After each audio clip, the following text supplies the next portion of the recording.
So we started with just respite care. I was working full time, so we started with 1 weekend a month, and it was a great way to find out what we were getting into. It's kind of like a try before you buy. So we started with 1 weekend a month, and our second placement, we've been providing fortnightly care for her for 4 years. And so she's really part of the family. So respite was a really good way of it fitting into our work lives.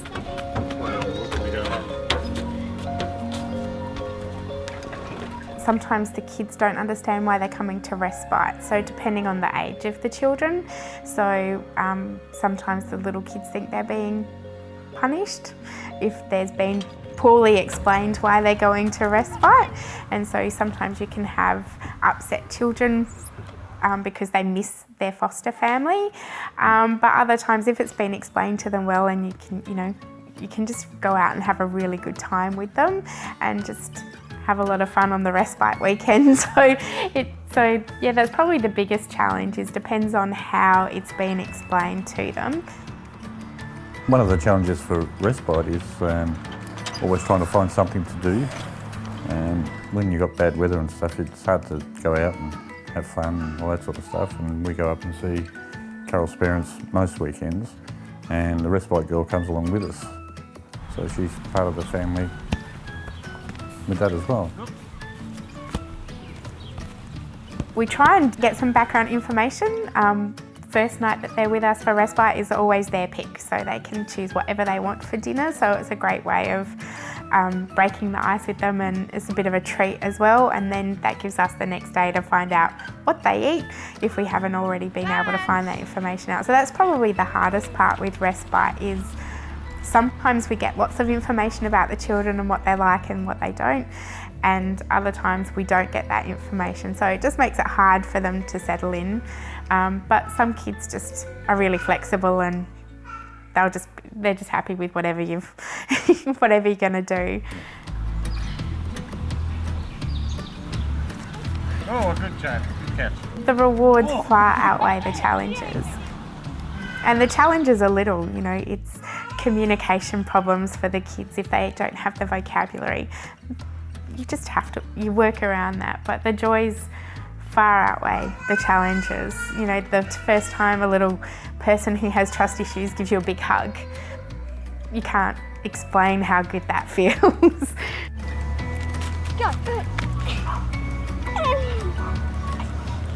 Oh, siblings is a joy and a challenge. The good thing with siblings is if by keeping them together, they have that security of being with someone that they know. And while we have separate rooms, without fail, siblings will always ask to sleep in the same room, just so that they have that security. If you've had children before, I think you probably find your challenges are going to be the same as any normal siblings. But being able to keep them together, and it's one less thing that they've lost in their life. So when they come into care, they've lost everybody. Sometimes they have to move schools, so that's friends as well. So if it means that one person they haven't lost and they can be with, just makes that really big change in their life a tiny little bit easier for them.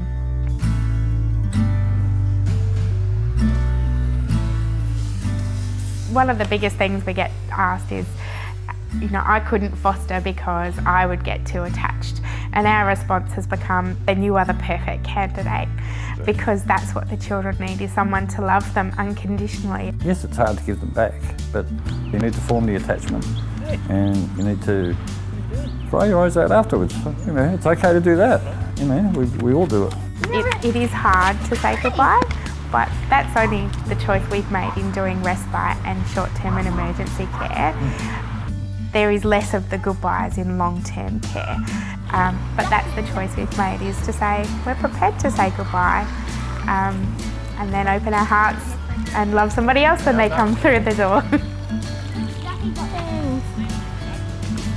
We're just showing the kids that there's a different life than the one they're used to.